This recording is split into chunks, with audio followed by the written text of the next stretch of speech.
Hey, good to see you. Welcome to the Sixers Talk podcast brought to you by Wilmington University. WilmU Works. Danny Pommells here with you, joined by NBC Sports Philadelphia basketball contributor and senior producer Sean Kane, here to break down the Sixers schedule. I can feel the juice in the air. Sean, Ben Barry and Kevin Rice couldn't make it today. Sean, coming in to kind of give us some insight here on how the Sixers schedule is shaping up. And here we are, the Sixers right in the thick of it here with their first game of the season as the schedule's been released for the first half of the season, where they're right matched up with that Bradley Beal and Russell Westbrook backcourt in Washington in their first game of the season, December 23rd. What do you make of what you've seen so far with the schedule, Sean?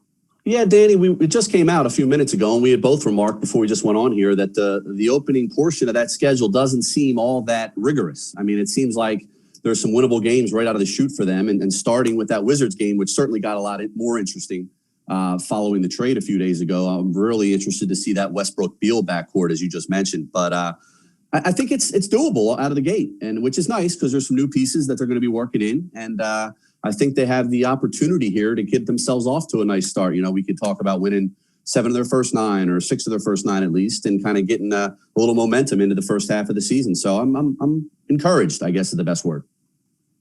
Encouraged, excited, all those feelings kind of floating around right now. And the Sixers starting the season at home. So I got to get your opinion. Like, is there like a pandemic crew going to form for these Sixers home games or something? Like, what do you think the Philly faithful are going to do here with it's starting the season at the Wells Fargo Center?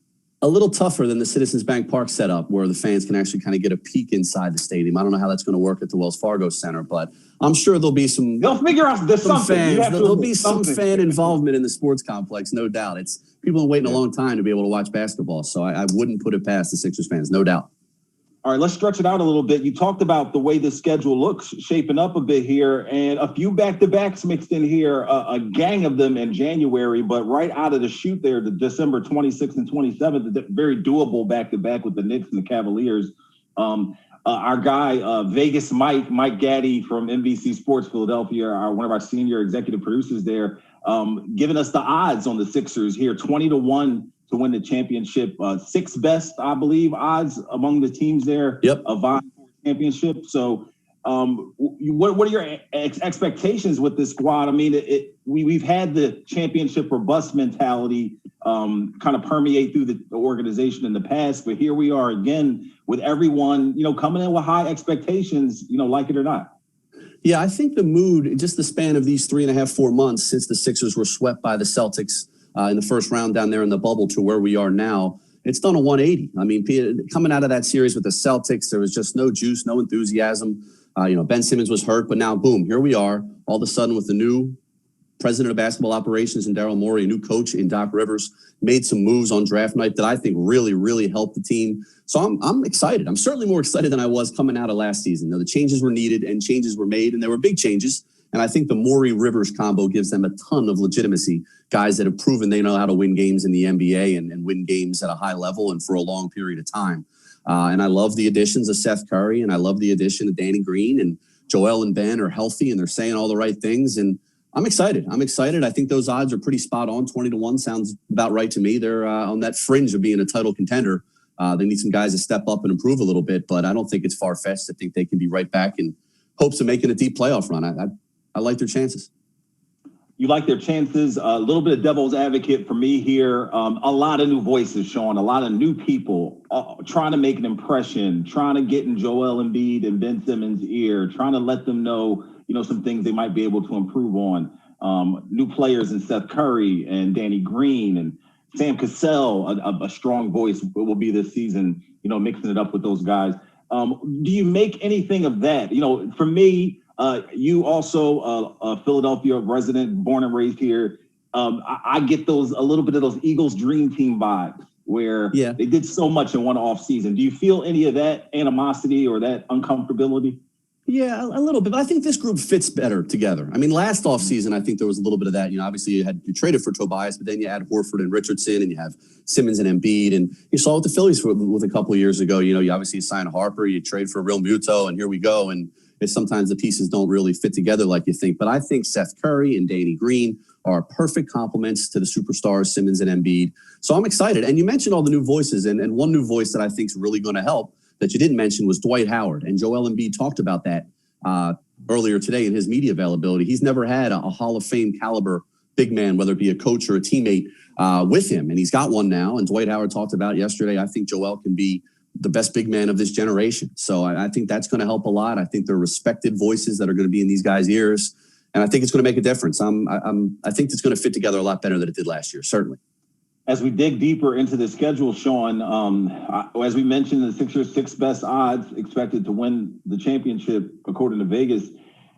There's the schedule you see right there. January 20th and 22nd, one of the teams that have picked above the 76ers is the Boston Celtics, with better odds to win the championship, have been a nemesis of the Sixers in the past, just bounced them out of the first round, also convincingly in a sweep in the first round, and a back-to-back there at home, which is a little strange to have 2 home games against a rival like that. But here we are in this shortened 72-game season, just happy to even have basketball during a pandemic for that matter. But what do you make of that? The Sixers kind of like a measuring stick there early on in the campaign.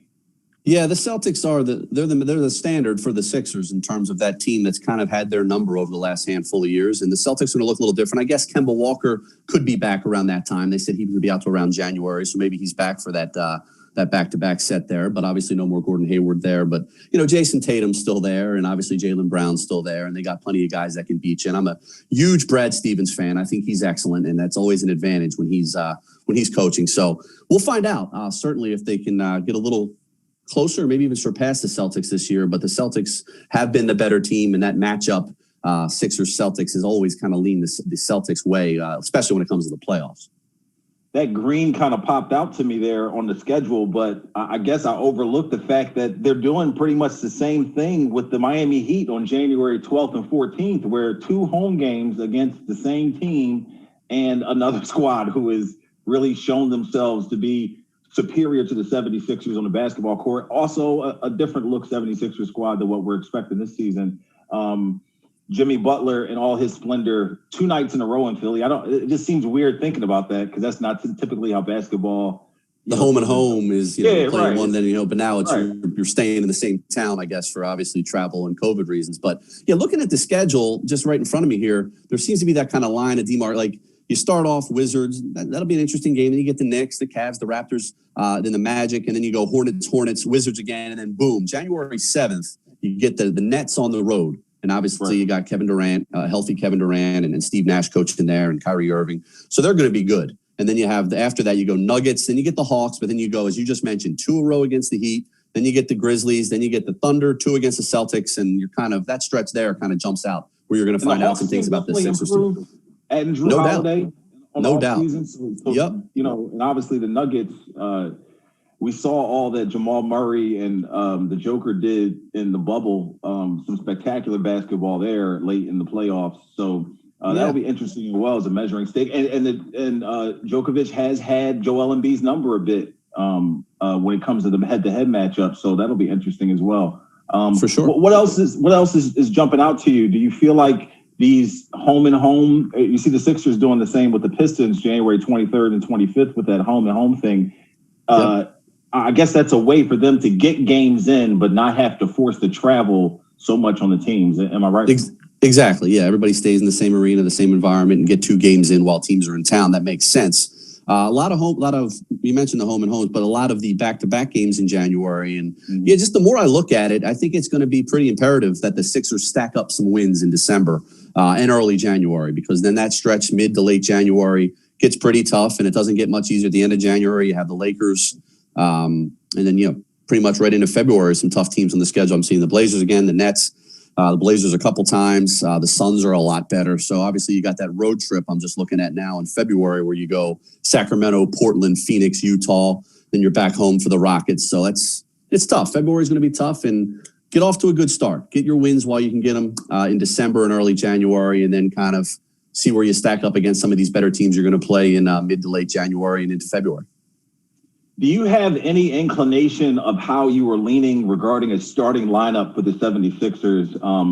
We've heard Doc Rivers come out and speak glowingly about Shake Milton and that Jamal Crawford, Lou Williams off the bench role. So that kind of, to me, hints to the fact that he might not be in the starting lineup. So to me, Seth Curry makes a lot of sense there. I can see Tyrese Maxey pushing for minutes there just because he brings something to the starting lineup that isn't readily available as a guy who can create off the dribble. Not to disrespect Seth Curry, because he's made a point that he is not just a shooter. He is more than that. He can create as well. So how do you see that playing out as far as the starting lineup with Tobias and Danny Green and all those movable pieces? Maybe Matisse could be in that conversation as well. Yeah, listening to Doc Rivers, it seems like he has that six-man role in mind for Shake Milton, and I think Matisse Thybulle will be another guy that can earn some minutes off the bench. Dwight Howard can be a backup off the bench. You mentioned Tyrese Maxey. He's going to get some time right away. But I think the starting five, at least my starting five and the likely starting five, I think would be Curry and Simmons kind of as your backcourt. And I think that Curry's just perfect to play with Ben Simmons. He's more than a shooter, but he's a good shooter, and he's going to give Ben some space to operate. Then Danny Green, I think, is your small forward, and I think you play Tobias kind of has that stretch four and Joel as your five. That's a good lineup, man. That's a talented lineup, and it's a lineup that fits much better than the five guys they were starting last year. I think that the pieces complement each other much, much better than what we saw a year ago, and that would be my starting lineup, and I think that's a good place to start. Suddenly, Joel and Ben surrounded by shooters. I mean, a lot of comfortability. You might expect Ben Simmons kind of settle in and really be more of what he was. For me, one of his most stellar performances was in the first round against the Miami Heat a few years ago when they blitzkrieged them with Ersan and Bellinelli and Rocco and Dario, and Ben they were just running up and down the court. So if they can emulate some of that, I really lean toward that as being a plus for the Sixers. But here we are with half of the schedule out. Are you feeling the push that this team is more than a 6 seed? This team is one of the teams that can duke it out with Milwaukee and the Nets and Toronto. Do you feel that in your gut, or do you feel like they have a lot to do to get to that point in your estimation? I think they're healthy and they're playing as well as they can play as individuals and as a team. I think they're in the mix. You just railed off 3 teams in Brooklyn, Milwaukee, and the Raptors that are going to be right in the mix. Obviously, you add the Celtics, the defending Eastern Conference champion Heat, also in the mix. So there's no shortage of teams. The Hawks got better, as you mentioned. There's some teams kind of trying to push up a little bit. The Pacers are always right in the mix. It's tough. The Eastern Conference is good. For years, that's always kind of been the lesser conference, but there's some good basketball in the Eastern Conference this year. And the Sixers, I'm telling you, I think they're going to surprise some people. They're going to be right. Whatever the odds were, 20-1 to win the championship sound about right to me. They can compete in the East. They can creep up, and but they should be better than a 6 seed. To answer your question, they should be better than the 6 seed. They should be, in my opinion, knocking on that top 3, if not 4. But they should be in the top half of that Eastern Conference 8-team playoff field. This always pains me a little bit because of missed opportunities. We're Philadelphia sports fans, so we kind of dissect all the little minutia and details. But, you have opportunities like last season, the pandemic, Ben Simmons, injuries. It wasn't their year, regardless of a lot of instances. But you have teams getting better, like specifically Brooklyn with Kevin Durant coming back. That's an obstacle you don't want to have to deal with in order to get to a championship. You want to seize those moments when you have them, and some of the opportunities been squandered by the decisions that they've made. But here we are with opportunity. Hope springs eternal, right, Sean Kane?